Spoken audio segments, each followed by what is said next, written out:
গুরুত্বপূর্ণ যে আলোচনাগুলো, যেমন আমরা অনেকেই বলি সবে মেরাজ বলতে কিছু নেই, সবে মেরাজ বলতে কিছু নেই, অবিশ্বাস্য বিভিন্ন ধরনের বিভিন্ন মন্তব্য। বুখারী শরীফ, মুসলিম শরীফ, তিরমিজি শরীফ সমস্ত হাদিসেই রাসূলুল্লাহ সাল্লাল্লাহু আলাইহি ওয়াসাল্লাম মেরাজ সম্পর্কে বিশাল আলোচনা দিয়ে দিয়েছেন। সেই কথাটুকু আমি তুলে ধরে প্রমাণটা দিয়ে শর্টকাটে ইনশাআল্লাহ আমি আলোচনা শেষ করে দেব। তো আল্লাহ রাব্বুল আলামিন এই পৃথিবী সৃষ্টি করেছেন, সৃষ্টি করে আমাদেরকে জানিয়ে দিয়েছেন আমি তোমাদের স্রষ্টা। জানিয়ে দিয়েছেন কি আমি তোমাদের স্রষ্টা। তাহলে আমাদের স্রষ্টাকে আল্লাহ তাআলা। আর মানুষও এই পৃথিবীতেও সৃষ্টি করেছেন আল্লাহ, পৃথিবীতেও সৃষ্টি করেছেন আল্লাহ। এই পৃথিবীর স্রষ্টাকে, মানুষের স্রষ্টাকে আল্লাহ। আল্লাহ তাআলা তাহলে মানুষের স্রষ্টাও হলেন আল্লাহ সুবহানাহু ওয়া তাআলা, এবং এই পৃথিবীকে পরিচালনা করার জন্য বিধান নাজিল করেছেন। এই পৃথিবীটাকে পরিচালনার জন্য কি নাজিল করেছেন? বিধান। সে বিধানটা যেমন আমরা পৃথিবীতে যারা আছি, আমরা বাংলাদেশি, আমাদের বাংলাদেশে একটা সংসদ আছে। কি আছে? সংসদ। এই সংসদে একটা সংবিধান আছে। কিভাবে সংসদটা চলবে, রাষ্ট্র কিভাবে চলবে, মহান রব্বুল আলামিন এভাবে একটা এক্সাম্পল দিয়ে আপনাদেরকে বোঝালাম, যদিও এটার সাথে তুলনা করা সম্ভব নয়। সেরকম আল্লাহ রাব্বুল আলামিন সারা পৃথিবীটাকে সৃষ্টি করে পৃথিবীর পরিচালনার জন্য একটা বিধান দিয়ে দিয়েছে। নিজের পক্ষ থেকে কিছু সংখ্যক মানুষকে আল্লাহ রাব্বুল আলামিন সিলেক্ট করেছে, সিলেক্ট করে দায়িত্ব দিয়েছেন এই বিধান পরিচালনার জন্য। দায়িত্ব দিয়েছেন কি পরিচালনার জন্য? বিধান পরিচালনার জন্য। এই পৃথিবীতে যদি আমরা একটা প্রদেশ বলি, অর্থাৎ আল্লাহ তাআলার বিশাল সাম্রাজ্য, আল্লাহ তাআলার বিশাল সাম্রাজ্য, আকাশ এবং জমিন, এর মধ্যে যা কিছু আছে, এর বাইরে যা কিছু আছে, বিশাল সাম্রাজ্যের ভিতরে ভূমণ্ডল হচ্ছে একটি প্রভিন্সের মতো, একটা প্রদেশ। প্রভিন্স যেটাকে বলা হয়, ইংলিশে বলা প্রভিন্স মানে প্রদেশ। তো একটা ছোট রাষ্ট্রের মতো, কেন্দ্রীয় রাষ্ট্র যেমন কেন্দ্রীয় সরকার যেমন তার বিভিন্ন প্রদেশে গভর্নর নিযুক্ত করেন, তো আল্লাহ রাব্বুল আলামিন ওইভাবে এই পৃথিবীটাকে পরিচালনার জন্য আল্লাহ রাব্বুল আলামিন নিযুক্ত করেছেন আল্লাহর প্রিয় বন্ধুদের, আল্লাহর প্রিয় বন্ধুদের। ওইভাবে আল্লাহ তাআলা রাব্বুল আলামিন তার এই ভূমণ্ডলে পরিচালিত করার জন্য কিছু সংখ্যক গভর্নর নিযুক্ত করেছেন। এটা আমাদের ভাষায় বলি আর কি, দেশের যেরকম গভর্নর তৈরি হয়, কিন্তু এটার সাথে কোনো গভর্নর তুলনা করা যাবে না। জাস্ট একটা বোঝার জন্য হিসাব। তো নিজের পক্ষ থেকে তারা হচ্ছে আম্বিয়া আলাইহিস সালাতু ওয়াস সালাম, আম্বিয়া আলাইহিস সালাতু ওয়াস সালাম। তো তাদের কাছে আল্লাহ তাআলার পক্ষ থেকে সরাসরি বানিয়ে এসেছে, সরাসরি বানিয়ে এসেছে। আর পৃথিবীতে যতগুলো কিতাব এসেছে, সমস্ত কিতাবে 104 খানা কিতাব। কতখানা কিতাব এসেছে? 104 খানা কিতাব এসেছে। 104 খানার মধ্যে 4টা হলো প্রধান, তাওরাত, জাবুর, ইনজিল, কুরআন। তো আল্লাহ রাব্বুল আলামিন সেগুলোকে বলা হয় আসমানি কিতাব। সেগুলোকে কি বলা হয়? আসমানি কিতাব। যেহেতু আমরা এখানে বসেছি, শুনতে এসেছি মেরাজের আলোচনা, তো এই আলোচনা করলেই ভালো হবে নাকি? তো সেই সুবাদে রাসূলুল্লাহ সাল্লাল্লাহু আলাইহি ওয়াসাল্লাম সহ এই পৃথিবীতে যত নবী এসেছেন, সমস্ত নবীরা হচ্ছেন আল্লাহ তাআলার মনোনীত। আল্লাহ তাআলা মনোনীত, নির্বাচিত নয়। নির্বাচিত নয়, যে আল্লাহ রাব্বুল আলামিন যেমন তাইয়্যিবা বলছেন না সবাই? কালেমা তাইয়্যিবা লা ইলাহা ইল্লাল্লাহ মুহাম্মাদুর রাসূলুল্লাহ, আল্লাহ ছাড়া কোনো মাবুদ নেই, হযরত মুহাম্মদুর রাসূলুল্লাহ সাল্লাল্লাহু আলাইহি ওয়াসাল্লাম হলো আল্লাহর প্রেরিত রাসূল। এই কথা ঠিক আছে কিনা? তাহলে এটা হলো আল্লাহর মনোনীত, সরাসরি আল্লাহ প্রেরণ করেছে, এখানে কোনো নির্বাচন হওয়ার কোনো সুযোগ নাই। তো আল্লাহ সুবহানাহু ওয়া তাআলা নবীদের মধ্যে সমস্ত নবীগণ হচ্ছেন পূত পবিত্র মাসুম, পূত পবিত্র মাসুম, বেগুনাহ। যদি কেউ নবীদের বেলায় কোন সামান্যতম দোষের চিন্তা করে তার ঈমান থাকবে না। আমরা তার রাসূলগণের লা নুফাররিকু বাইনা আহাদিন মির রুসুল, আমরা কোন নবীদের মধ্যে কি করি না, পার্থক্য, রাসূলদের মধ্যে কোনো পার্থক্য আমরা করি না, না করি, ঠিক আছে? তো সেই সুবাদে তো আল্লাহ রাব্বুল আলামিন নবীদের মধ্যে আল্লাহ রাব্বুল কারীম কারো কারো থেকে কারো ফজিলত বেশি করেছে, কারো কারো থেকে কারো ফজিলত বেশি করেছে, এগুলো আল্লাহ তাআলা নিজেই বলেছেন। কারো ফজিলত কারো উপর আমি আল্লাহ তাআলা প্রদান করেছি, কিন্তু তিনটি জিনিস সমস্ত নবীদেরকে দেওয়া হয়েছে। কয়টা জিনিস? তিনটি জিনিস সমস্ত নবীদেরকে দেওয়া হয়েছে। যেমন আমি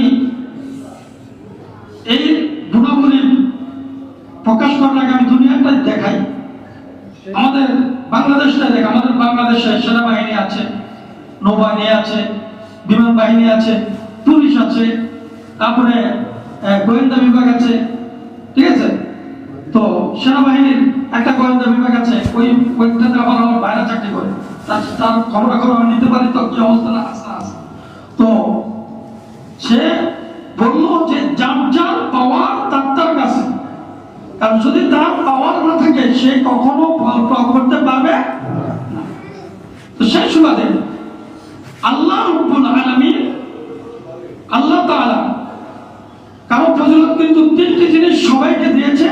যদি একজনের কাছে একজনের মর্যাদা বেশি, একজনের থেকে একজনের মর্যাদা আলাদা বিপরীত, কিন্তু সমানভাবে তিনটা জিনিস সবাইকে দিয়েছে। সমানভাবে তিনটা জিনিস সমস্ত নবী রাসূলকে দেওয়া হয়েছে। এর মধ্যে এক নম্বর দিয়েছেন ওহী, এক নম্বর দিয়েছেন কি? ওহী। ওহী ছাড়া নবী হওয়া যায় না। কেউ যদি দাবি করে যে আমি নবী, এটা কখনো মেনে নেওয়া যাবে না।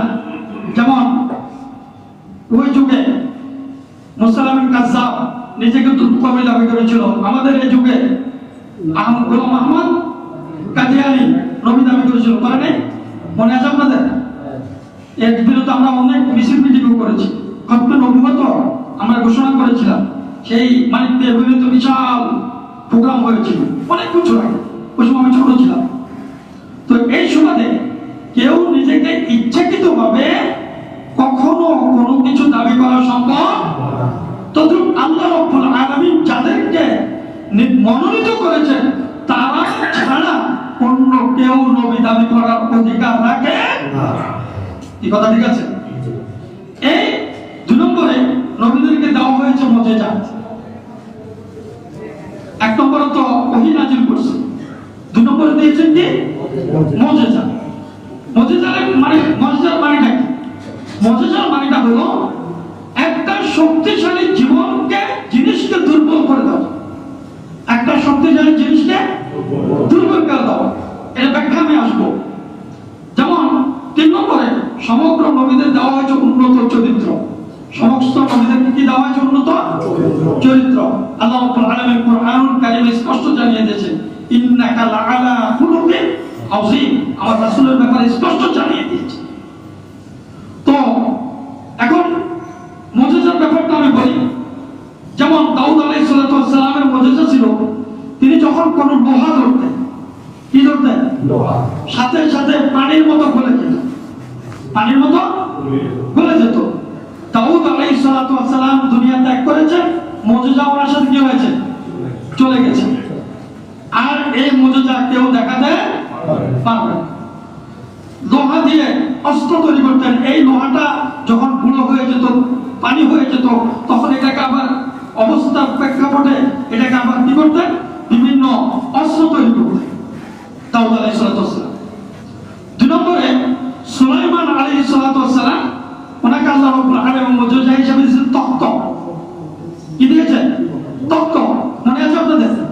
যে তখ্তের উপরে কোনো ইঞ্জিন নেই, কোনো পাখা নেই, খালি বসতো আর অর্ডার দেওয়ার সাথে সাথে আমি অমুক জায়গায় যাব, সাথে সাথে তত্ত্বটা কি করতো, বিজলির মতো মুজিজা।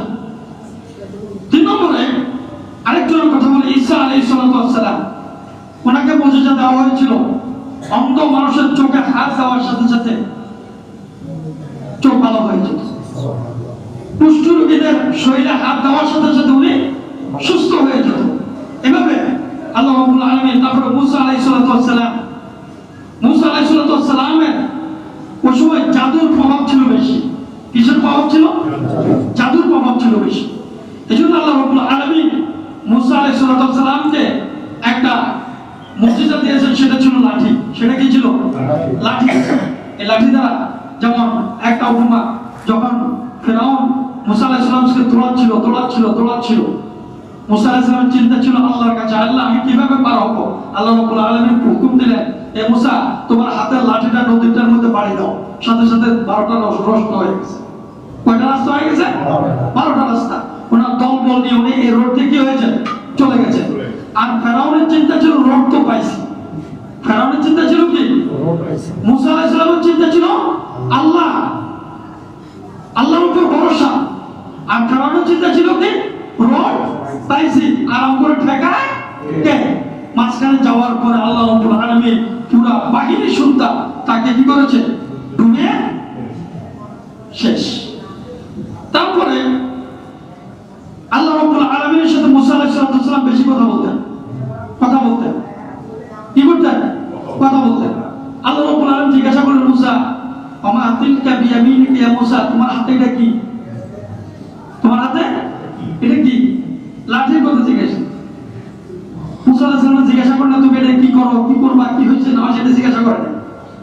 এখানে মুসা আলাইহিস সালাম হলো আল্লাহর আশিক, আর আল্লাহ রাব্বুল আলামিন হলো মাশুক। আল্লাহ রাব্বুল আলামিন হলো মাশুক। আশিকের সাথে মাশুক কথা বলতে ভালো লাগে না খারাপ লাগে? ভালো লাগে। তাই জন্য মুসা আলাইহিস সালাম চিন্তা করলো যে এই যে সুযোগ একটা পাইছি, এজন্য কি করলেন, আল্লাহর সাথে কথা বলা শুরু করলেন। মুসা, আল্লাহ জিজ্ঞাসা করলেন, মুসা তোমার হাতে কি? মুসা বলতেছে, আমার হাতে লাঠি, আমি এটা দিয়ে তাওয়াক্কাউ আলাইহা ওয়া আরশু বিহা আলা গনামি ওয়া লিয়া ফিহা মাআরিবু উখরা। বলতেছে, আয় আল্লাহ, আমি এটা দিয়ে গাছের পাতা পাড়ি, আমি ছাগল চড়াই। গনামি শব্দ, গনাম আরবি ভাষা হলো গনাম মানে ছাগল। আরবি ভাষা কি? গনাম মানে কি? ছাগল। আর গরু মানে কি? পাকারা। গরু মানে কি? পাকারা। তো সেই সময় গাবি। তো সেই সময় মুসা আলাইহিস সালাম কথা বলা শুরু করে দিয়েছে। তার মানে কি? বলতেছে, আমার কিছু ভালো লাগে না আল্লাহর সাথে কথা ছাড়া। তখন বলছে, ঠিক আছে, তোমার তো শুনলাম, তাহলে এটার কাজ কি? লাঠিটা আর কাজ কি? বলছে, কাজ আছে, দাও।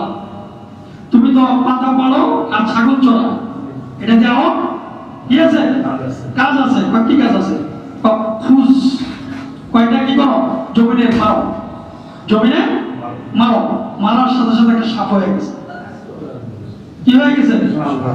সাপ হয়ে গেছে। মুসা আলাইহিস সালাম ভয় পেয়ে গেছে। এটা কি? আল্লাহ রাব্বুল আলামিন মুসা আলাইহিস সালামকে বললেন, ভয় পেও না, খুঁজ ধরো, ওয়ালা তাখাফ, ভয় পেও না, ভয় কোনো কারণ নাই। এটা দিয়ে তোমার আরো অনেক কাজ আছে।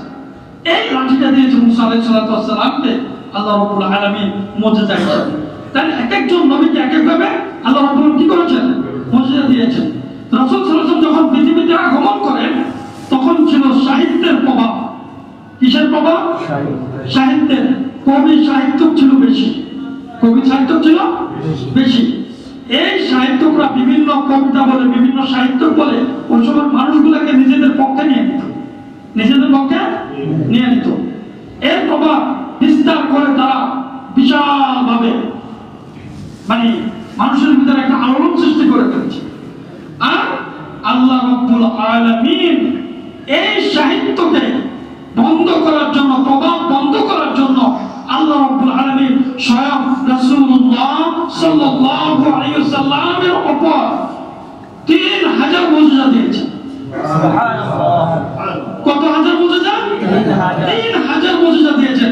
এর মধ্যে সবচেয়ে উত্তম মুজিজা ছিল কোরআনুল কারীম। সুবহানাল্লাহ। সবচেয়ে উত্তম মুজিজা কি ছিল? কোরআনুল কারীম। আর আল্লাহ রাব্বুল আলামিন বলেছেন নাহনু নাযালনা যিকরা ওয়া ইন্না লাহু লাহাফিজুন। রাসূল আপনি চিন্তা করেন,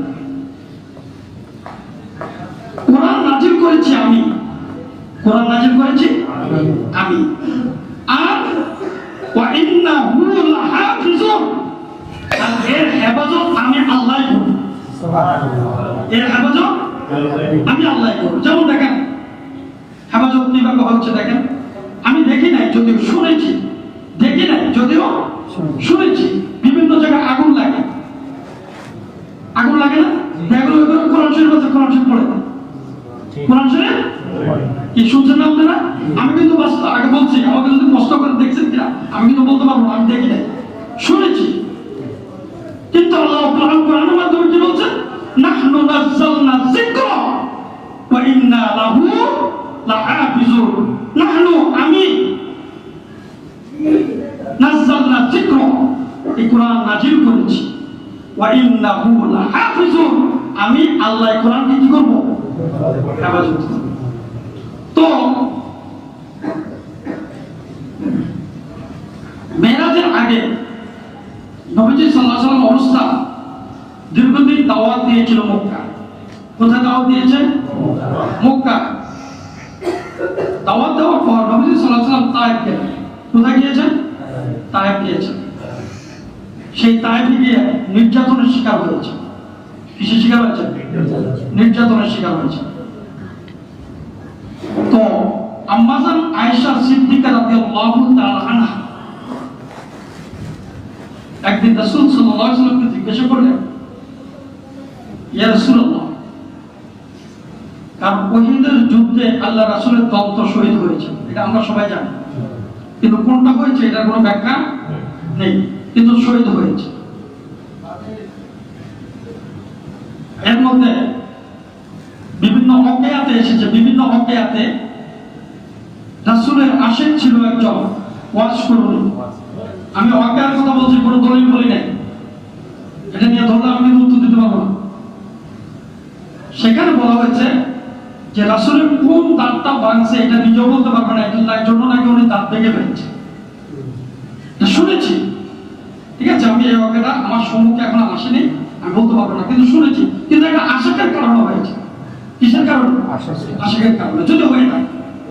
আচ্ছা, সেই উহুদের যুদ্ধের ব্যাপারে আম্মাজান আয়েশা সিদ্দিকা রাদিয়াল্লাহু তাআলা আনহা জিজ্ঞাসা করলেন, ইয়া রাসূলুল্লাহ,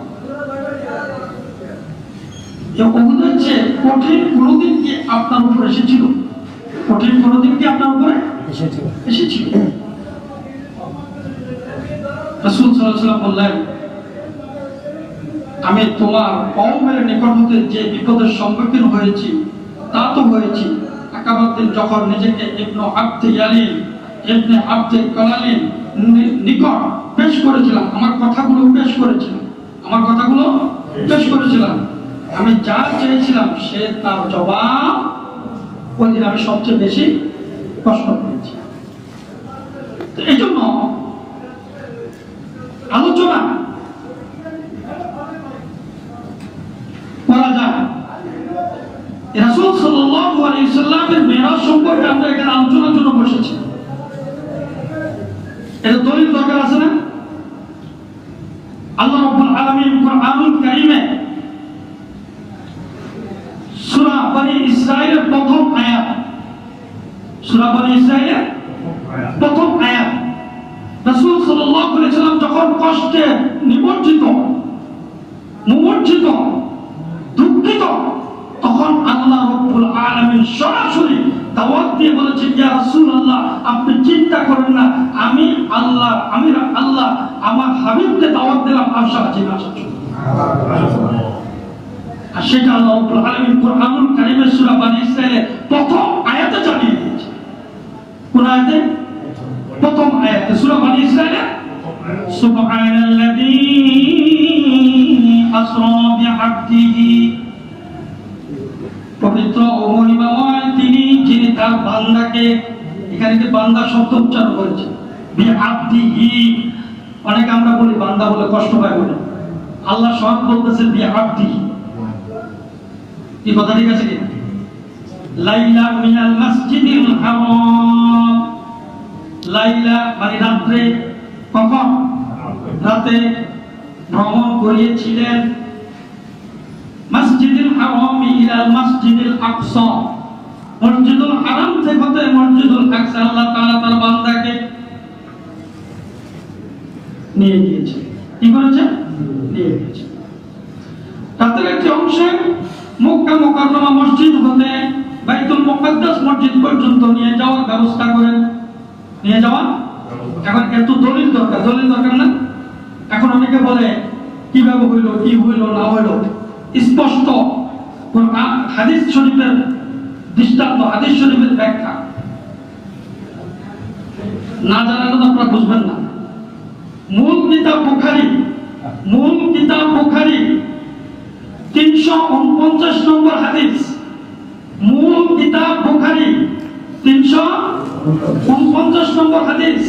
আর অনলাইন ভিত্তিক কিতাব যারা অনলাইন ঘাটেন তাদের জন্য 242 নম্বর হাদিস, বুখারী শরীফের 200। যারা অনলাইনে দেখেন, যারা অনলাইন, আমাদের এখানে তো অনলাইন হুজুর আছে না, অনলাইন হুজুর অভাব নাই, তাদের জন্য এই জন্য না বললে তো সমস্যা। এখানে বলা হয়েছে, আর হাদিসটা আছে আনাস ইবনে মালিক রাদিয়াল্লাহু তাআলা আনহু থেকে বর্ণিত। কার থেকে? আনাস ইবনে মালিক রাদিয়াল্লাহু তাআলা আনহু থেকে বর্ণিত। আমি শুধু মসজিদে আকসা থেকে, বাইতুল্লাহ থেকে মসজিদে আকসার ভিতরে এতটুকু আলোচনা করব, তার পরবর্তীতে পরে করব। আগে এটা খেয়াল করে শুনবেন, হাদিস শরীফের মাধ্যমে, খেয়াল না করে বুঝতে পারবেন না। عن أنس بن مالك رضي الله تعالى عنه قال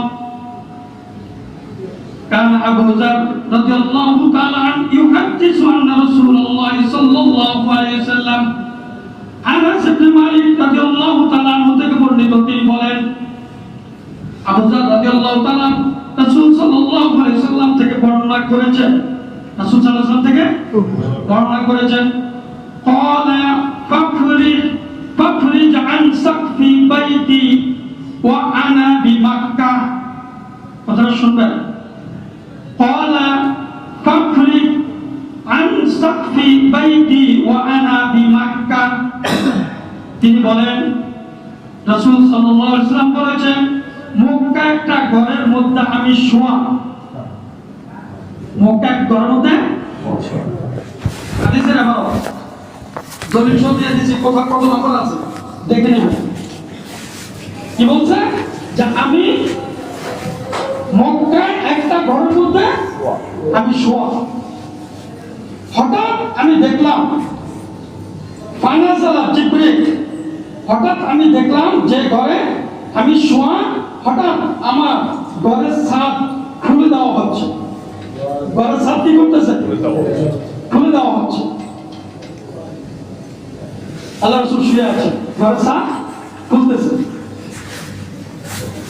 ফানাজালা জিবরিল, ওই ছাদের ফাঁকা দিয়ে জিবরাইল আমিন নামছে। ফানাজালা জিবরিল, ওই ছাদের ফাঁকা দিয়ে নিচে নামতেছে। এখানে রেখে দিলাম। মুহাদ্দিসিনে কেরাম এটার ব্যাখ্যা দিয়েছেন এভাবে, আজকে এভাবে আসার অর্থ যে জিবরিল আসলো এভাবে, এটা ব্যাখ্যা আমি শোনাই ভালো করে। এভাবে আসার অর্থ নবীজি সাল্লাল্লাহু আলাইহি ওয়াসাল্লাম যেন বুঝতে পারে ঘটনাটি স্থান ফাঁকা করে জিবরিল আসলো, কেন মনে হয় আজকে এমন কিছু করবে, আজকে এমন কিছু করবে। ফানাজালা জিবরিল, কেন আল্লাহ রাসূলের কাছে জিবরিল কি সরাসরি আসেন নাই?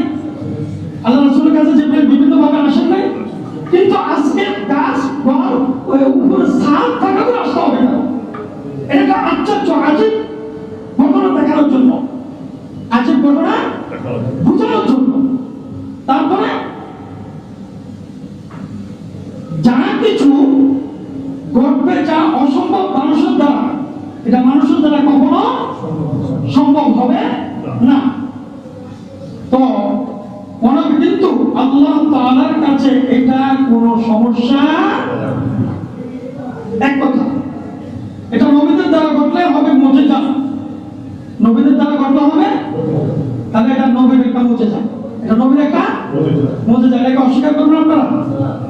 দুই নম্বরে ওলিদের দ্বারা ঘটলে হবে কারামত, ওলিদের দ্বারা এরকম কোন ঘটনা ঘটলে হবে, নবী ওলিদের দ্বারা কিন্তু মুজিজা নয়, ওলিদের দ্বারা এটা কখনো ভাববেন না ওলিদের মুজিজা, এটা কখনো ভাবা যাবে। তো এরকম অলৌকিক কিছু ঘটবে, এর জন্য জিবরিল আল্লাহ রাসূল সাল্লাল্লাহু আলাইহি ওয়াসাল্লামকে তো অসাংঘাতিক কিছু ঘটবে।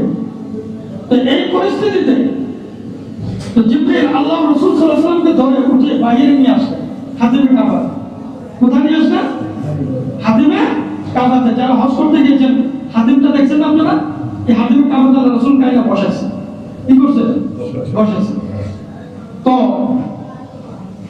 রাসূল সাল্লাল্লাহু আলাইহি ওয়াসাল্লাম বললেন ফাফা রাজা সদরি, আমার বুকটাকে ফেলে ফেলেছে। ফাফা রাজা সদরি, আমার বুকটাকে কি করেছে? ফেলে ফেলেছে। হাতিমের মধ্যে বসে আমার বুকটাকে কি করছে? ফেলে ফেলেছে। ফাঁকা করা হলো, আমার বুকটাকে ফাঁকা করা হলো, আমার বক্ষ বিদীর্ণ করা হলো। দেখ আমরা সহজ ভাষা বলি বিদীর্ণ, সহজ ভাষা বলি, আর ফাঁকা এবং ফেলে ফেলা এটা আমরা আমাদের ভাষায় বলি, এটা আমাদের ভাষায় বলি। তো সুম্মা গসালাহু বিমাই জমজম, জমজমের পানি শুনছেন তো আপনারা? তো এই ভিতর থেকে সবকিছু বের করে জমজমের পানি দিয়ে গেলে ধুয়ে দেবে, জমজমের পানি দিয়ে। আমি কিন্তু পুরা হাদিসের এবারটা বলতেছি। তারপরে ধুলেন, সুম্মা জাআ বিতাসদিন মিন যাহাবিন মামতালিইন হিকমা ওয়া ঈমানা ফাফরাগাহু ফি আবসাতা সাদরি। বলা হচ্ছে যে রাসূল সাল্লাল্লাহু আলাইহি ওয়াসাল্লামের সামনে একটা সোনার পাত্রে করে ঈমান এবং হিকমত পরিপূর্ণ নিয়ে আসছে। ঈমান এবং কি? হিকমত। এখানে হাদিসে হিকমাতা ওয়া ঈমানা, তারপরে কি করছে? ফি সাদরি, আমার বক্ষের ভিতরে প্রবেশ করে দিয়েছে, আমার বক্ষের ভিতরে প্রবেশ করে দিয়েছে। বক্ষ সুম্মা আতবাক, যখন বক্ষের ভিতরে প্রবেশ করে সুম্মা আতবাক বলা হচ্ছে আল্লাহ রাসূল সাল্লাল্লাহু আলাইহি ওয়াসাল্লাম বলতেছেন এটা প্রবেশ করে দিয়ে এটাকে আবার সুন্দরভাবে লাগিয়ে দিয়েছে, সুন্দরভাবে লাগিয়ে দিয়েছে। সুম্মা আতবাক, সুন্দরভাবে লাগিয়ে দিয়েছে। দেওয়ার পরে এখন মুসলিম শরীফ আসে। মুসলিম শরীফে দুইভাবে কপি, অনলাইনের কপি 300/319, 300/319, এবং মাদ্রাসার আমরা যে মাদ্রাসা পড়েছি মাদ্রাসার পাঠ্য বই অনুসারে হলো 162, যেটা সারা ওয়ার্ল্ডে ফলো করে। মুসলিম শরীফ হাদিস যেটা সারা ওয়ার্ল্ডে ফলো করে, সেখানে হাদিসের মধ্যে আসছে রাসূল সাল্লাল্লাহু আলাইহি ওয়াসাল্লাম, এটা আনাস রাদিয়াল্লাহু তাআলা হাদিস, বলতেছেন আনাস ইবনে মালিক রাদিয়াল্লাহু তাআলা আন্না রাসূলুল্লাহ সাল্লাল্লাহু আলাইহি ওয়াসাল্লাম قال আনাস ইবনে মালিক রাদিয়াল্লাহু তাআলা বলেন রাসূল সাল্লাল্লাহু আলাইহি ওয়াসাল্লাম বলেছেন মিরাজ সম্পর্কে তিনি বলেন উতিতু বিল বুরাক, উতিতু, এই যে মূল কথার মধ্যে আমরা আসতেছি, উতিতু বিল বুরাক, আমার সামনে বুরাক আনা হলো, আমার সামনে কি আনা হলো? বুরাক আনা হলো। এমন একটি প্রাণী তা ছিল ওয়াহুয়া দাব্বাতুল আবিয়াদু তাবিদু ফাওকাল হিমা ওয়া দুনাল বাগ, যে বুরাকটা আমার সামনে আনা হলো এমন একটি প্রাণী তা ছিল সাদা রঙের। কোন রঙের? সাদা রঙের। হাদিসে এভাবে দেওয়া আছে সাদা রং, এবং লম্বা জানোয়ার, লম্বা জানোয়ার এবং আকৃতিতে গাধার চেয়ে বড়, আকৃতিতে গাধার চেয়ে বড় এবং খচ্চরের চেয়ে ছোট। খচ্চরের চেয়ে, খচ্চরটা তো দিন দেখি না, আপনারা দেখছেন খচ্চর? খচ্চর দেখি না, কিন্তু এখানে হাদিসে বলতেছে যে গাধার চেয়ে বড়, খচ্চরের চেয়ে ছোট। আচ্ছা, এর চলার গতিটাও বলে দিয়েছে আল্লাহ রাসূল। চলার গতিটা কেমন ছিল বলা হয়েছে, ইনদা মুনতাহা তরফি, ইনদা মুনতাহা তরফি। এই চলার গতিবেগ হচ্ছে যেখানে তার দৃষ্টি যায়, যেখানে তার দৃষ্টি যায়। মানে আমি এখান থেকে তাকাইছি, আমার দৃষ্টি গেছে যে বিপত্তি এলাকা, ঠিক আমার লাভটাও ওইভাবে চলে গেছে, আমার লাভটাও ওইভাবে চলে গেছে। মাঝখান থেকে টুক টুক টুক টুক করে হাঁটতো, মাঝখানে টুক টুক করে হাঁটতো। তো বলা হয়েছে তার প্রতিটি পদকে গিয়ে পৌঁছায়। রাসূল সাল্লাল্লাহু আলাইহি ওয়াসাল্লাম বলেন, ক্বালা ফারাকিবতুহু হাত্তা আতাইতু বাইতুল মুকাদ্দাস। আমি তার উপর সওয়ার হয়ে বাইতুল মুকাদ্দাসে এসে উপস্থিত হয়ে গেলাম। বলেন না সুবহানাল্লাহ। মূল জায়গায় এসে গেলাম, মুকাদ্দাসে চলে এসেছি। তারপরে এখানে বলা হয়েছে ক্বালা ফারাবাতুহু বিল হালকাতিল্লাতী ইয়ারবিতু বিল আমরিয়া। অতঃপর অন্যান্য নবীরা যে খুঁটির সাথে শহরের পশুগুলো বাঁধত, শহরের পশুগুলো কি করত? এটা পরে বলতেছি। তিরমিজি শরীফে, বুখারী শরীফের প্রমাণ দিলাম, মুসলিম শরীফের প্রমাণ দিলাম, এখন তিরমিজি শরীফের প্রমাণ। 31 তিরমিজি শরীফের কত নাম্বার? 31 বলেন না, কত নাম্বার? 31 মানে 3131। 3131 কি বলছেন? এটাও আনাস রাদিয়াল্লাহু তাআলা হাদিস। অনেকে বলে মিরাজ নাই, মিরাজ নাই বলে কিনা, বিভিন্ন বিভিন্ন কথা বলে। আমি এই মূল যে সিয়াসিত্তা হাদিসে বুখারী, মুসলিম, তিরমিজি, বুখারী, মুসলিম, তিরমিজি এবং অন্যান্য হাদিস রয়ে গেছে, ওগুলো প্রমাণ আমি এখন যখন অনেক সময় প্রয়োজন শর্টকাট আমি শেষ করবো বলছিলাম, কিন্তু জাস্ট আপনাদেরকে প্রমাণ দেওয়ার জন্য আমি এগুলো উপমা দিয়ে দিলাম। তো তিরমিজি শরীফে 31 عن أنس بن مالك رضي الله تعالى عنه قال أن النبي صلى الله عليه وسلم أنس بن مالك رضي الله تعالى عنه বর্ণিত آتي بالبراق ليلة أسري به ملجأ مسرجا فاستعب عليه। কি বলতেছে? মিরাজের রাতে নবী সাল্লাল্লাহু আলাইহি ওয়াসাল্লামের কাছে জিন পরি বলতে বলছে, জিন আবার ওই যে হাওয়ার জিন না, যে উটের উপরে যে লাগাম ইয়াটা লাগায়, বসার ইয়াটা লাগে, এটাকে বলা জিন। এটাকে কি বলা হয়? জিন যে বসার জন্য ওই জিনের মধ্যে। তো জিন করিয়ে লাগাম লাগিয়ে, মুখের মধ্যে লাগাম লাগিয়ে বুরাক আনা হলো রাসূল সাল্লাল্লাহু আলাইহি ওয়াসাল্লামের সম্মুখে। এটা হলো তিরমিজি শরীফের কথা। তো কিন্তু সে কি করলো? ফাস্তা আবা আলাই, সে লড়াচড়া শুরু করে। কি করা শুরু করলো? লড়াচড়া শুরু করলো। আমরা তো এতদিন সিরাত থেকে শুনেছি, আজকে হাদিস থেকে শুনি। এতদিন শুনেছি কোথেকে? সিরাত থেকে, সিরাতের আলোচনা দিয়ে। আজকে সরাসরি আমি হাদিস থেকে কথাগুলো তুলে নিয়ে এসেছি। তো তারপরে জিন করে লাগাম লাগিয়ে ঘোড়া কানা হলো, কিন্তু সে লড়াচড়া করা শুরু করলো। মানে কি? মানে আল্লাহ রাসূলকে উঠাবে না, আল্লাহ রাসূলকে উঠাবে না, তার চিন্তা চালা এটা। তখন লাফালাফি শুরু করলো। তখন দেখেন জিবরাইল বলতেছেন, ফাকালা লাহু জিবরিল, জিবরাইল আলাইহিস সালাম বলতেছেন, জিবরাইল আলাইহিস সালাম বলেন, তুমি আবি মুহাম্মাদিন তাফআলু হাযা ফামা রাকিবাকা আহাদুন আকরাম খালকিল্লাহ। এই তুমি লাফাচ্ছ, তুমি লাফাচ্ছ, কারণটা কি? তুমি কি জানো যে তুমি মুহাম্মদ সাল্লাল্লাহু আলাইহি ওয়াসাল্লামের ব্যাপারে এরকম করছো? খবরদার। অথচ আল্লাহর নিকট তার চেয়ে অধিক সম্মানিত সৃষ্টির মধ্যে কেউ তোমার উপর কখনো আহ্বান বলনা সুবহানাল্লাহ। আল্লাহ রাসূলের চেয়ে শ্রেষ্ঠ আর কেউ আছে পৃথিবীতে? না। কথা বলেন না কেন? হাদিস শরীফের মাধ্যমে বলতেছে। কারণ আল্লাহ রাব্বুল আলামিন কুরআনুল কারীমে স্পষ্ট জানিয়ে দিয়েছে, ওয়া মা আরসালনাকা ইল্লা রাহমাতাল লিল আলামিন।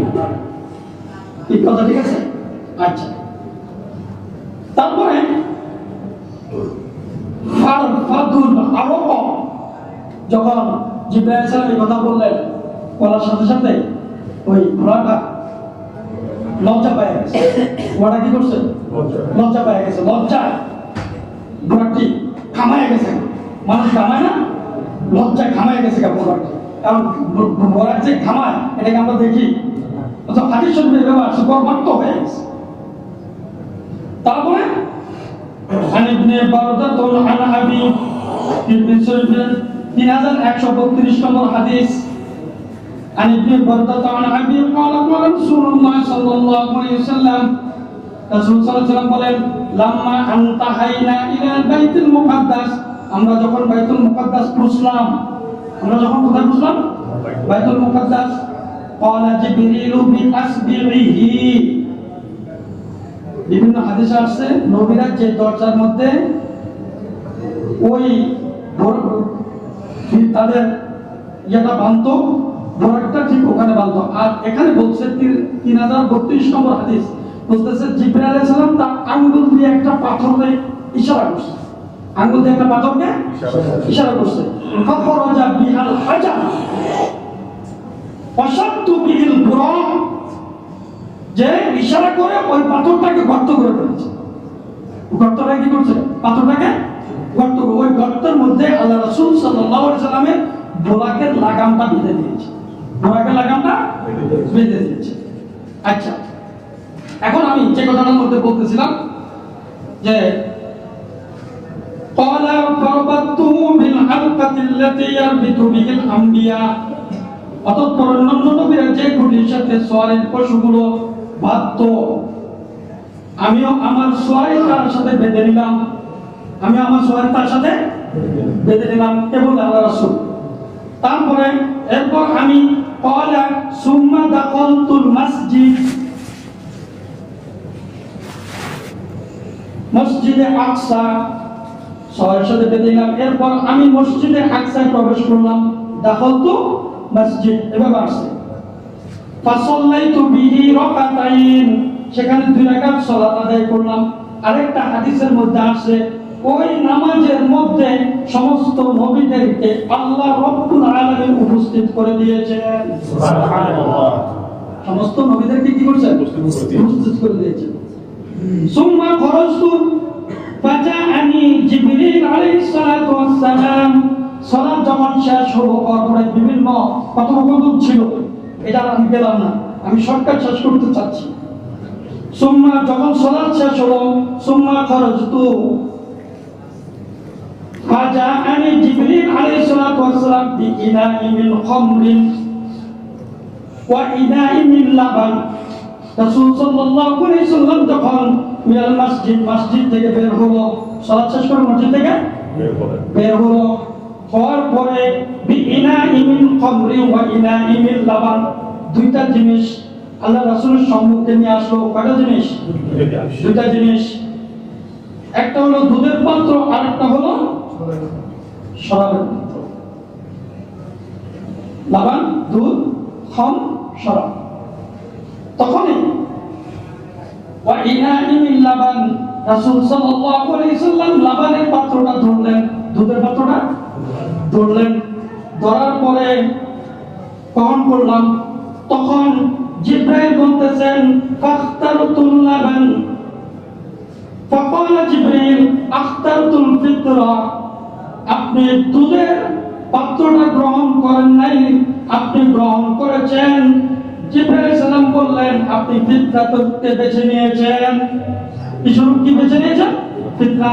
এর ব্যাখ্যা বলা হয়েছে, যদি আপনি যদি খামরেন, যদি মদটা ধরতেন, তাহলে আপনার সমস্ত উম্মত জাহান্নামী হয়ে যেত, সমস্ত মত খারাপ হয়ে যেত, সমস্ত উম্মত কি হয়ে যেত, আর খারাপ হয়ে যাওয়া মানে কি, জাহান্নামী। খারাপ হয়ে যাওয়া মানে কি, মাফ করা মানে কি, মাফ করা মানে কি আল্লাহ। কিন্তু দৃষ্টান্ত তো বোঝা যায় এটা, যে খারাপ করে তার জন্য কি, তওবা না করে মৃত্যুবরণ করে তার জন্য কি, কি কথা ঠিক আছে কিনা? তো আপনি বিদ্যাত বেছে নিয়েছেন, অতঃপর এরপরে শুরু হবে এখন আমাদের আসমানে যাওয়ার পালা। কোথায় যাওয়ার পালা? হাদিসের এবার পুরোটা তো ব্যাখ্যা করা যাবে না, শর্টকাট শেষ করে দেব। সুম্মা আওয়াজবিনা ইলাস সামা, অতঃপর বুরাক আকাশের দিক আমাদের নিয়ে আসমানে উপনীত হলো। কোথায় হলো? সুম্মা আওয়াজবিনা ইলাস সামা, আকাশের দিকে যাওয়া শুরু করলো। কোথায় যাওয়া শুরু করলো? এখন দেখেন, এখন আমি মূল জায়গায় আসতেছি, সেটা হলো শবে মিরাজের একটা গুরুত্বপূর্ণ রাত, যা প্রতিটি বছর রজব মাসের 27 তারিখ উদযাপিত হয়। কত তারিখ? আজকে যেহেতু লাইলাতুল মিরাজ, এজন্য আমরা চিন্তা ভাবনা করে আমরা এই ইয়েতে আসছি যে আল্লাহ রাব্বুল আলামিন আমাদের জন্য মিরাজ সর্বশ্রেষ্ঠ নবী সরকার দো আলম নূর মুজাসসাম সাইয়্যিদুল মুরসালিন রাহমাতুল লিল আলামিন মুহাম্মদুর রাসূলুল্লাহ সাল্লাল্লাহু আলাইহি ওয়াসাল্লাম উন্নতম বিশ্বকর শ্রেষ্ঠ মুজিজা, যা অন্য কোন নবী রাসূলের ভাগ্যে ঘটে নাই। তো আমাদের রাসূল সাল্লাল্লাহু আলাইহি ওয়াসাল্লাম সরকার দো আলম সাইয়্যিদুল মুরসালিন নূর মুজাসসাম ইমামুল আম্বিয়া রাহমাতুল লিল আলামিন মুহাম্মদুর রাসূলুল্লাহ যখন বেদনা জর্জরিত, তখনই তো আল্লাহ রাব্বুল আলামিন আযজা আজাল আল্লাহ আরশ আজিমে আল্লাহ রাসূলকে দাওয়াত দিয়েছে। সেই মিরাজ মধ্যে রয়েছে হেদায়েত, সেই মিরাজের মধ্যে রয়েছে কি হেদায়েত, আল্লাহ তাআলার রহমত এবং ঈমানদারদের জন্য দৃঢ়তা, ঈমানদারদের জন্য দৃঢ়তা। হাদিস শরীফে আল্লাহ রাসূল সাল্লাল্লাহু আলাইহি ওয়াসাল্লাম যখন আরশ আজিমে 1 2 3 4 5 6 7 সমস্ত কিছু করে আরশে মুআল্লায় পৌঁছে গেলেন, আরশ আজিমে পৌঁছে গেলেন, তখন আল্লাহ রাসূলকে আল্লাহ রাব্বুল আলামিন সম্বর্ধনা জানালেন। কি জানালেন? সম্বর্ধনা। সেই সম্বর্ধনার প্রথম যে আমরা নামাজের ভিতর তাশাহুদ পড়ি, কি পড়ি? তাশাহুদ। আত-তাহিয়াতু লিল্লাহি ওয়াস-সালাওয়াতু ওয়াত-তাইয়্যিবাত, আসসালামু আলাইকা আইয়ুহান নাবিয়্যু ওয়া রাহমাতুল্লাহি ওয়া বারাকাতুহু। এই কথাবার্তা চলতেছিল, একজন আরেকজনকে সম্বোধন করে। নবী আল্লাহকে দিয়েছে বান্দা উম্মতের পক্ষ থেকে, আবার আল্লাহ উম্মতের জন্য নবীর কাছে সালাম পাঠিয়েছে, রহমত দিয়েছে, বরকত দিয়েছে। দেওয়ার পরে এই জিনিসটা শোনার পরে ফেরেশতারা কি করলো? আশহাদু আল্লা ইলাহা ইল্লাল্লাহ, আমরা সাক্ষ্য দিচ্ছি আল্লাহ ছাড়া কোনো মাবুদ নেই, ওয়াহদাহু লা শারীকা লাহ, তিনি এক, তার কোনো শরীক নেই, ওয়া আশহাদু আন্না মুহাম্মাদান আবদুহু ওয়া রাসূলুহু, আল্লাহ প্রেরিত বান্দা ও রাসূল। প্রেরিত, ঠিক আছে?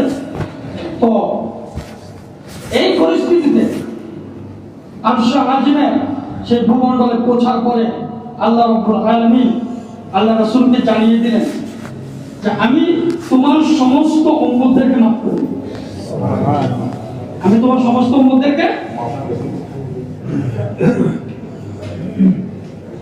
রাসূল এই হাদিসটাতে কিভাবে বলছেন?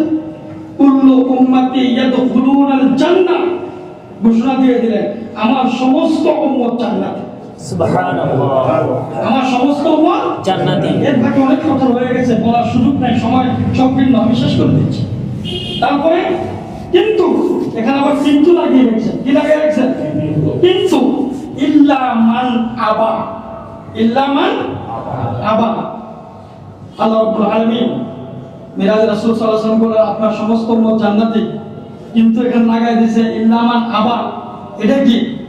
তখন আল্লাহ রাসূল সাহাবীদেরকে বললেন মান আতাআনি দাখালাল জান্নাহ ওয়া মান আসানি ফাকাদ আবা, যারা আমার অনুসরণ করবে তারা জান্নাতি, আর যারা অনুসরণ করবে না তারা জাহান্নামী।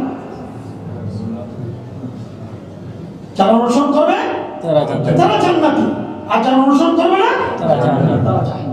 এখন আমরা কোন পথে যাবো এটা আমাদের ইখতিয়ার, আমি ব্যাখ্যা করব না আপনাদেরকে, আপনারা আমার চেয়ে অনেক ভালো জানেন। আমরা তরিকা আদর্শ অনুসরণ করি। তো এই জন্য আল্লাহ রাব্বুল আলামিন কুরআনুল কারীমে জানিয়ে দিয়েছেন সুবহানাল্লাযী আসরা বিআবদিহি লাইলাম মিনাল মাসজিদিল হারাম ইলাল মাসজিদিল আকসাল্লাযী বারাকনা হাওলাহু লিনুরিয়াহু মিন আয়াতিনা ইন্নাহু হুয়াস সামিউল বাসীর। শুধু এই কথা বলে শেষ করেন। আল্লাহ রাব্বুল আলামিন কুরআনুল কারীমে এই কথাটা কিভাবে ফুটে তুলছে দেখেন। বলতেছেন যে আমি আমার রাসূলের জন্য আমি তো পৃথিবীটাকে সাজিয়ে দিয়েছি। পৃথিবীটাকে কি করছি? সাজিয়ে দিয়েছি। কিভাবে সাজিয়েছি? আল্লাযী বারাকনা হাওলাহু লিনুরিয়াহু মিন আয়াতিনা। এবং আল্লাহ তাআলা বলেন এই মসজিদের চতুর্পাশে আমি ফল মূল ক্ষেত খামার বাগ বাগিচা ইত্যাদি দ্বারা বরকতময় করে দিয়েছি। কি করে দিয়েছি? বরকতময় করে দিয়েছি। তাহলে আল্লাহর রাসূলকে নেওয়ার জন্য আল্লাহ রাব্বুল আলামিন যত রকমের প্রস্তুতি আছে সমস্ত প্রস্তুতি নিয়েছেন। নেওয়ার পরে এখন আরশ আজিমের দিকে নেওয়ার জন্য ফেরেশতাদেরকে কি বলছেন? এই ফেরেশতারা আমার হাবিব কিন্তু আসতেছে, আমার হাবিব আসতেছে, তোমরা প্রস্তুত থাকো, তোমরা প্রস্তুত থাকো। সেই প্রস্তুতের মধ্যে আল্লাহ রাব্বুল আলামিন বিভিন্ন তাফসীর কারকরা বলছেন ওই রাতে 23 থেকে 25 বছর সময় কেটে দিয়েছিল।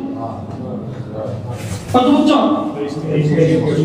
আর আমরা আমাদের বিজ্ঞানী একজন ইয়েতে গিয়েছে, এই চাঁদের দেশে গিয়েছে। কোন দেশে গেছে? চাঁদের দেশে। সেই চাঁদের দেশে যাওয়ার পরে সেই চাঁদের দেশে যাইতে শুধু এই চাঁদটা তো এখান থেকে দেখা যায়, চাঁদটা এখান থেকে দেখা যায়। নাম ছিল নীল আর্মস্ট্রং। সে চাঁদের দেশে পৌঁছেছে কখন জানেন? 1969 খ্রিস্টাব্দে 11 জুলাই, প্রায় 2,29,000 অ্যাপোলো 11 নভোযান নিয়ে। আর আমাদের রাসূল সাল্লাল্লাহু আলাইহি ওয়াসাল্লাম আজ থেকে 1445-46 চলতেছে মনে হয় এখন 45-46 হিজরি আগে মহাকাশ অভিযান করে ফেলেছে। আর তারা মাত্র চাঁদের দেশে, মাত্র চাঁদের দেশে। আর আমার রাসূলকে আমার আল্লাহ রাব্বুল আলামিন আরশ আজিমে পৌঁছে দিয়েছে, আরশ আজিমে পৌঁছে দিয়েছে। তো অনেকে ব্যাখ্যা করেছেন প্রায় 23 থেকে 25 বছর এই সময়টুকু লেগেছে। 23 থেকে 25 বছর। এখন একজনে ব্যাখ্যা করলো রাত তো একটাই ছিল, এই রাত্রের ভিতরে এত বছর কেমনে পারবে? তো একজনে একটা উপমা দিয়েছে, একজন একটা উপমা দিয়েছে অজ্ঞা। এটা কোন হাদিসে দলিল না। কি অজ্ঞা দিয়েছে? এক লোক গোসল করতে গেছিল। কোথায়? গোসল করতে, যুবক মানুষ গোসল করতে গেছে। যাওয়ার পরে ওখানে গিয়ে আবার বিয়ে করছে। ঝুলন্ত অবস্থা, মানে সে গোসল টোসল করে বয়স হয়ে গেছে, পোলাপান বিয়ে দিয়েছে, সবকিছু বিয়ে দিয়েছে এক ডুবের ভিতরে। কিসের ভিতরে? এক ডুবের ভিতরে। যাওয়ার পরে সে উঠা, কারণ শরীর এখন শুকায় নাই, বাসায় এসে দেখে ওই মাছটা রেখে গেছিলাম তোর কাছে, মাছটা এখন ওইভাবে লাফাইতেছে, মাছটা এখনো লাফাইতেছে। হয়েছে চিন্তা যে 25 বছর কিভাবে পার হয়ে গেল। তার মানে কি আল্লাহ রাব্বুল আলামিন এক রাত্রটাকে 23 থেকে 25 বছরের জন্য স্টপ করে দিয়েছিল। কি করে দিয়েছিল? স্টপ করে দিয়েছিল। স্টপ করে দেওয়ার পরে আল্লাহ রাসূলকে আল্লাহ রাব্বুল আলামিন আরশ আজিমের জান্নাত জাহান্নাম যা কিছু আছে সমস্ত কিছু দেখিয়েছে, সমস্ত কিছু দেখিয়েছে। কোন নবীকে আল্লাহ রাব্বুল আলামিন মেরাজ করা নাই, একমাত্র আমাদের রাসূল মুহাম্মদুর রাসূলুল্লাহ সাল্লাল্লাহু আলাইহি ওয়াসাল্লামকে আরশ আজিমে নিয়ে আল্লাহ সেটা দিদার করিয়েছে। তো এই জন্য আমাদের চিন্তা ভাবনা একটাই, সেটা হলো আল্লাহ রাসূল সাল্লাল্লাহু আলাইহি ওয়াসাল্লামকে যেই চিন্তা ভাবনা নিয়ে আমাদের কাছে পাঠিয়েছেন এবং আল্লাহ রাব্বুল আলামিন ওই মুহাব্বতে মাহবুবে খোদা রাসূল সাল্লাল্লাহু আলাইহি ওয়াসাল্লামকে আরশ আজিমে নিয়ে গেছেন। এই পরিস্থিতিতে আমাদের নবী বলেন কিয়ামত পর্যন্ত দুনিয়াকে বিদায় হওয়ার পর থেকে সারা দুনিয়া আমার প্রতি আমার উম্মত যত দুরূদ বা সালাম পাঠ করবে, সমস্ত দুরূদ সালাম আমার রোজা পৌঁছে দাও। সুবহানাল্লাহ। সমস্ত দুরূদ সালাম আমার রোজা পৌঁছে দাও। তো এরপর রাসূল সাল্লাল্লাহু আলাইহি ওয়াসাল্লাম বলেন, কিন্তু কোন উম্মত যদি দূর দূরান্ত থেকে আমার প্রতি সালাম পাঠায়, দুরূদ পাঠায়, দূর দূরান্ত থেকেও তার নাম সহ, তার বাপের নাম সহ আমার কাছে পৌঁছে দাও। সুবহানাল্লাহ। একদিন সমস্ত নবীগণ, তো এই পরিস্থিতিতে সমস্ত নবী রাসূলগণের আত্মা সকল গুনাহ থেকে পবিত্র, সুতরাং পবিত্র আত্মার অধিকারী সংসর্গে যারা পায়, এদের নবীর পবিত্র আত্মার পরশে পবিত্র, নিজেদের অন্তর পবিত্র হয়ে যায়। আর যদি নবীর চিন্তা বাদ দিয়ে যদি আমরা অন্য কিছু করি, তাহলে আমরা কখনো পবিত্র হতে পারবো। এই জন্য বলা হয়েছে, লা তাকুমু সাআতু হাত্তা ইউবআসু দাজ্জাল। হাদিস শরীফে আছে, রাসূল সাল্লাল্লাহু আলাইহি ওয়াসাল্লাম বলেন, কাযযাবুনা কুল্লুহুম ইয়াজআমু আন্নাহু নাবিয়্যু। তা আমার পরে কিয়ামত পর্যন্ত যদি কেউ নবী হওয়ার দাবি করে, তাহলে সে হবে মিথ্যাবাদী। সে হবে কি? মিথ্যাবাদী, দাজ্জাল। কারণ হলো আল্লাহ তাআলা যে আমাকে খাতামুন নাবিয়্যিন বানিয়েছেন, এর অর্থ হলো আমি শেষ নবী। আনা খাতামুন নাবিয়্যিন লা নাবিয়্যা বা'দি। আমার পরে আর কোন নবী আসবে না।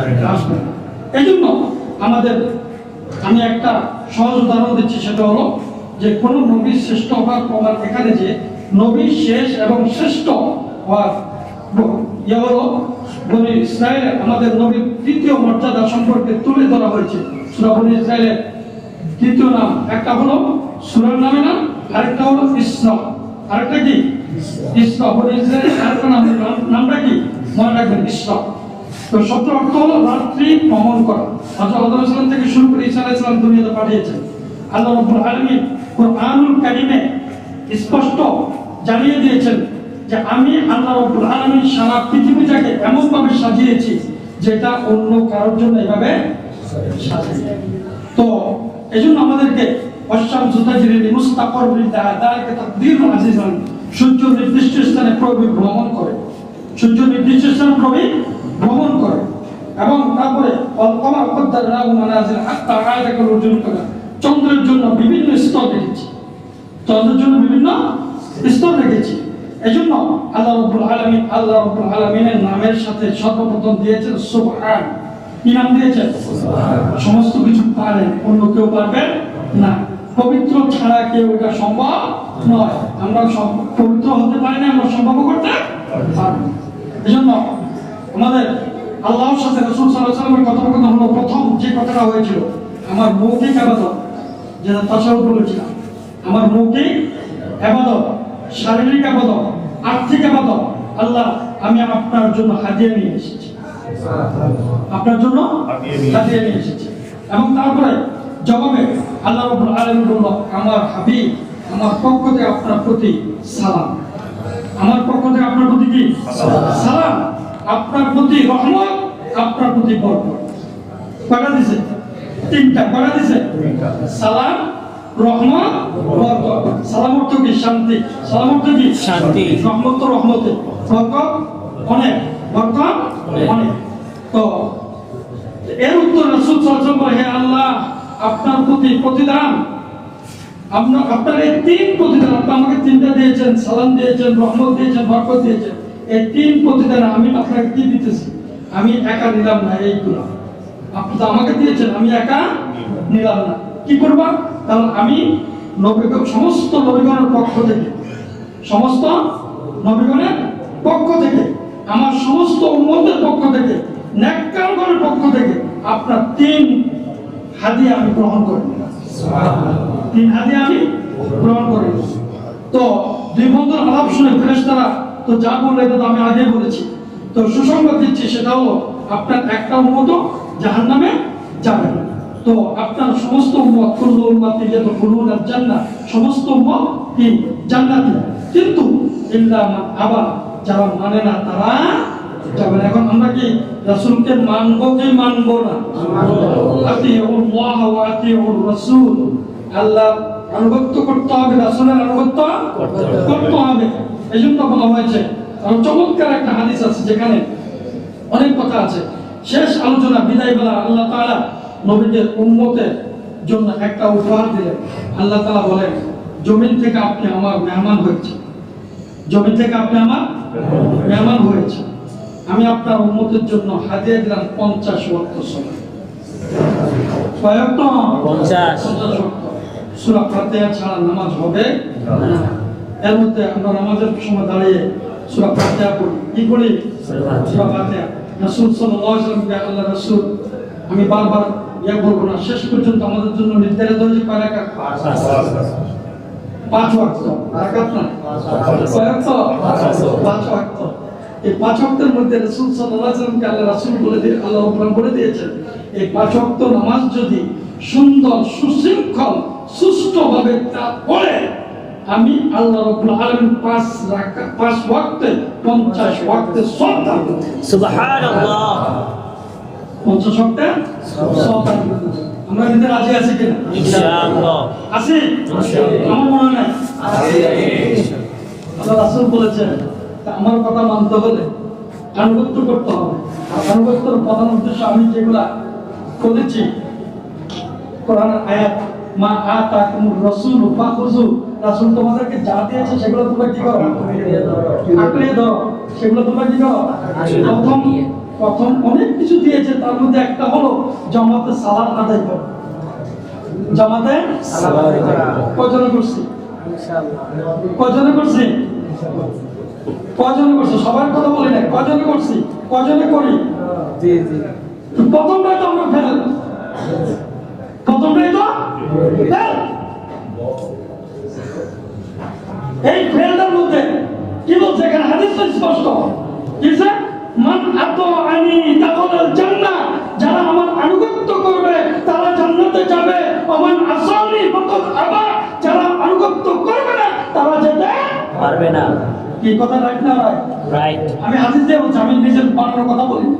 এমনকি রাসূলের প্রথম যে কথাটা, সেটা হল জামাতের সাথে সালাত আদায় করে। অনেক কথা আছে, এর মধ্যে একটা কথা, এর মধ্যে একটা কথা। আর এই সালাত জামাতের সাথে আদায় করলে কি হয়? এক রাকাতে আপনি যদি একা একা পড়েন, এক রাকাতে সওয়াব পাবেন। এক রাকাতে আল্লাহর চেয়ে বেশি দিতে পারেন, আল্লাহর চেয়ে বেশি দিলে, এটা ওলামায়ে কেরামদের কথা। এক রাকাতে সওয়াব আদায় হয়ে যাবে, আদায় হয়ে যাবে। কিন্তু রাসূল সাল্লাল্লাহু আলাইহি ওয়াসাল্লাম কি বলেছেন? যদি তুমি জামাতের সহিত সালাত আদায় করো, আল্লাহ রাব্বুল আলামিন এক রাকাতের বিনিময়ে 70 রাকাতের সওয়াব দান, 25 থেকে 27 রাকাতের সওয়াব দান করবে। 25 থেকে 27 রাকাতের সওয়াব দান করবে। কি কথা ঠিক আছে কিনা? ঠিক। এখন সেখানে আমরা এটাকে নিতে রাজি আছি না? আছি। তাহলে আমরা সবাই জামাতের সাথে সালাত আদায় করব তো ইনশাআল্লাহ। রাসূল সাল্লাল্লাহু আলাইহি ওয়াসাল্লাম কি বলেছেন? রাসূল সাল্লাল্লাহু আলাইহি ওয়াসাল্লাম বলেছেন যে যদি কোনো ব্যক্তি এশার সালাত আদায় করলো, করে ঘুমালো, আল্লাহ রাব্বুল আলামিন অর্ধেক রাত্র নফল ইবাদতের সওয়াব তার আমলনামায় দান করবে। সুবহানাল্লাহ। আর যদি ফজরের সালাত জামাতের সাথে আদায় করলো, আল্লাহ রাব্বুল আলামিন সারাটা রাত্র নফল ইবাদতের সওয়াব তার আমলনামায় দান করবে। সুবহানাল্লাহ। আর কি করবেন আপনি? আদায় করবেন। কি করবেন? মানবেন এটা? ইনশাআল্লাহ। দরকার আছে? হ্যাঁ? তাহলে এই কথাটা যদি না মানেন, ওই হাদিসটা কিন্তু বেকার হয়ে যাবে। কি কইছে আল্লাহ রাসূল নিজে বলতেছে, মান আতাআনি দাখালাল জান্নাহ, যারা আনুগত্য করবে তারা জান্নাতি।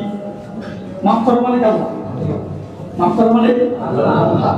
আচ্ছা, তো সেই সুবাদে আল্লাহ রাসূল সাল্লাল্লাহু আলাইহি সাল্লাম ফেরেশতাকে জিজ্ঞাসা করলেন, ফেরেশতাকে কি প্রস্তাব দিয়েছে? অর্ধেক ফেরেশতা বলতেছে অর্ধেক উম্মত জান্নাতে যাবে আর অর্ধেক দোজখে। অর্ধেক উম্মত জান্নাতে যাবে, অর্ধেক দোজখে। তো নেককারগণ জান্নাতে যাবে আর গুনাহগারগণ কোথায় যাবে? দোজখে যাবে। সর্বশেষ সবাই জান্নাতে যাবে, সর্বশেষ সবাই জান্নাতে যাবে। রাসূল সাল্লাল্লাহু আলাইহি ওয়াসাল্লামের হাদিস থেকে জানা যায়, সবার শেষে যে জান্নাতে যাবে, দুনিয়ার 10টা সমান একটা জান্নাত হবে। সুবহানাল্লাহ। সবার শেষে যে জান্নাতে যাবে, দুনিয়া 10টা সমান একটা জান্নাত হবে সবার শেষে। এর মধ্যে একটা সুন্দর একটা গল্প ছিল, আমি এখন বলবো না, অনেক মাত্র হয়ে যাবে। তো যেটা বলতেছি, সূরা ফাতিহা যখন আমরা পড়ি নামাজের মধ্যে, ফাতিহাটার মধ্যে আল্লাহ রাব্বুল আলামিনের কাছে প্রার্থনা, আল্লাহর কাছে কি করা? প্রার্থনা করা। যখন আমরা বলি আল্লাহ, নামাজের মধ্যে দাঁড়ানোর পরে সুবহানাকা আল্লাহুম্মা ওয়া বিহামদিকা ওয়া তাবারাকা ইসমুকা ওয়া তাআলা জাদ্দুকা ওয়া লা ইলাহা গায়রুক, শেষ করার পরে আউযু বিল্লাহি মিনাশ শাইতানির রাজীম বিসমিল্লাহির রহমানির রহিম পড়ে শুরু করে দিলাম, আলহামদুলিল্লাহি রাব্বিল আলামিন। আল্লাহ প্রশংসা করার সাথে সাথে আল্লাহ রাব্বুল আলামিন ডাক দিয়ে বলতেছেন, বান্দা তুই আমার ডাক দিতেছস, হামিদানি আব্দি, আমার বান্দা আমার প্রশংসা করতেছে। সুবহানাল্লাহ, আমার বান্দা আমার প্রশংসা করতেছে। তারপরে যখন আর রহমানির রহিম বলেন, তখন বলে আসমা আলাইহি আব্দি, আমার বান্দা আমার গুণগান গাচ্ছে। আর রহমান আর রহিম, পরম করুণাময়, পরম দয়ালু বলতেছেন। তারপর বলতেছেন যখন আমরা আসি ইয়াকা না'বুদু ওয়া ইয়াকা নাস্তাঈন, মালিক ইয়াউমিদ্দিন যখন বলি, তখন বলে আমার বান্দা আমাকে স্বীকৃতি দিয়েছে, আমি বিচার দিবসের মালিক। বিচার দিবসের মালিক, মাজ্জাদানি আব্দি, আমার বান্দা আমাকে সম্মান করেছে। আমার বান্দা আমাকে সম্মান করেছে। তারপর আমরা বলি 4 নম্বর আয়াত, ইয়াকা না'বুদু ওয়া ইয়্যাকা নাস্তাঈন, তোমার ইবাদত করি, তোমার সাহায্য চাই। কি বলতেছে? লাকানা সাআলতা ইয়া আব্দি, ওরে বান্দা তুই আমার কাছে চেয়েছিস, যা চাস আমি আল্লাহ রাব্বুল আলামিন তোর দিয়ে দেব। সুবহানাল্লাহ, যা চাস আমি তোর আল্লাহ বান্দা দিয়ে দেব। তো আর এই পরিস্থিতিতে আল্লাহ রাসূল সাল্লাল্লাহু আলাইহি ওয়াসাল্লাম আমাদের জন্য যে নিয়ামতগুলো নিয়ে এসেছেন, এই নিয়ামতগুলো যদি আমরা সত্যিকার ভাবে, অথচ কুরআনুল কারীমের আয়াতের দৃষ্টান্তে আমরা পাই, মুসা আলাইহিস সালামের একটা ঘটনা আছে, এটা এখন উল্লেখ করবো না, মাঝখানে উল্লেখ করে দেবো জুমার সময়। তবে কথা হলো একটাই, সেটা হলো মেরাজে ফেরেশতা যেভাবে প্রিয় নবী সাল্লাল্লাহু আলাইহি সাল্লামকে অভিবাদন জানিয়েছিল, এর মতো সুন্দর ও সুস্থ সুশৃঙ্খল অভিবাদন আর কাউকে জানেন। এই জন্য কোনো সারা পৃথিবীর সমস্ত মানুষ একত্রিত হলেও একজন ওলির সমান হবে না। সারা পৃথিবীর সমস্ত ওলিরা যদি একত্রিত হয়, একজন সাহাবী, ছোট যে সাহাবীটা, তার সমতুল্য করা যাবে না। সমস্ত সাহাবীরা একত্রিত হলে নবীর সমতুল্য হওয়া যাবে না। কিন্তু আল্লাহ রাসূল বলছেন যে কাল কিয়ামতের ময়দানে সবচেয়ে দামি হবে আমার উম্মত। সবচেয়ে দামি হবে আমার উম্মত। কিভাবে দামি হবে? যে অন্যান্য নবীদেরকে, যেমন নূহ আলাইহিস সালাম এবং অন্যান্য নবীদের উম্মতরা বলবে আমাদেরকে তো এই দাওয়াতগুলো আপনারা দেন নাই, তখন ওই নবীরা আল্লাহ রাসূলকে সাক্ষী বানাবে যে এই শেষ নবী সাক্ষী আছে, তার উম্মত সাক্ষী আছে, তার উম্মত সাক্ষী আছে। তখন বলবে হ্যাঁ অবশ্যই আমরা কোরআনে, তোমরা জানছো কোথা থেকে? যে আপনি যে কোরআনটা নাযিল করেন, নাহনু নাযালনা যিকরা ওয়া ইন্না লাহু লাহাফিজুন, যালিকাল কিতাব লা রাইবা ফি, যেটার মধ্যে কোনো সন্দেহ দূর করে, ভুল দূর করে কোনো সন্দেহ ছিল না, সেই কিতাবটাকে আমরা পেয়েছি যে যত নবী এসেছে সমস্ত নবীদেরকে দাওয়াতের হুকুম দেওয়া হয়েছে, সমস্ত নবী সমস্ত কওমের কাছে দাওয়াত পৌঁছেছে, কিন্তু যে মেনেছে তারা মেনেছে, যারা মানে নাই তারা ধ্বংস হয়ে গিয়েছে। যারা মানে নাই তারা কি হয়ে গেছে? ধ্বংস হয়ে গেছে। এই জন্য আমাদেরকে কথা অনেক রয়ে গেছে, কথা শেষ করা যায় না। আমি যদি এই সারাটা রাত্র আলোচনা করি শেষ হবে, সারাটা রাত্র আলোচনা করলাম, আমি জাস্ট ওই যে অনেকে বলে না মেরাজ বলতে কিছু নাই, এই পয়েন্টগুলো তুলে ধরার জন্য 2-3টা হাদিস নিয়ে এসেছি। ঠিক আছে? এই জন্য আমাদেরকে সবসময় আল্লাহ রাসূলের আনুগত্য, আতিউল্লাহ ওয়া আতিউর রাসূল, কুল ইন কুনতুম তুহিব্বুনাল্লাহ ফাত্তাবিউনি ইউহিব্বুকুমুল্লাহ ওয়া ইয়াগফির লাকুম যুনুবাকুম আল্লাহু গফুরুর রহিম। আল্লাহ কোরআন কারীমে কি বলছেন? হে রাসূল আপনি বলে দেন, তুই যত আয়াতের মধ্যে দেখবেন সমস্ত আয়াতের নির্দেশনা আল্লাহ রাসূলকে দিয়ে বলেছে, আল্লাহ রাসূলকে দিয়ে বলেছে। আর ইয়া আইয়ুহান নাস যতগুলো আল্লাহ মানুষকে ডেকে ডেকে বলতেছে, আল্লাহ মানুষকে এই জন্য এই আয়াতের মধ্যে বলছে কুল হে রাসূল আপনি বলে দেন ইন কুনতুম তুহিব্বুনাল্লাহ তোমরা যদি আল্লাহকে ভালোবাসো ফাত্তাবিউনি রাসূলের ইত্তেবা করো রাসূলের অনুসরণ করো রাসূলের ইত্তেবা করো রাসূলের আর যদি তোমরা করে থাকো যদি করো তাহলে কি হবে ইউহিব্বুকুমুল্লাহ আল্লাহ তোমাদেরকে ভালোবাসবে আল্লাহ তোমাদেরকে কি করবে ভালোবাসবে এরপর ভালোবাসা শেষ করবে ওয়ায়াগফির লাকুম যুনুবাকুম তোমরা যত গুনাহ করবে আমি আল্লাহ তোমাদেরকে মাফ করে দেব সুবহানাল্লাহ আল্লাহু গফুর রহিম তাহলে আমরা মেরাজকে অস্বীকার করব না প্রমাণ পাইছেন তো আপনারা হাদিস দ্বারা বুখারী শরীফ মুসলিম শরীফ তিরমিজি শরীফ তিনটা হাদিস দ্বারা আপনাদেরকে প্রমাণ দিয়ে দিলাম যে আল্লাহ রাব্বুল আলামিন আল্লাহ রাসূলকে মক্কা থেকে মসজিদ আকসা মসজিদ হারাম থেকে মসজিদ আকসা নিয়েছেন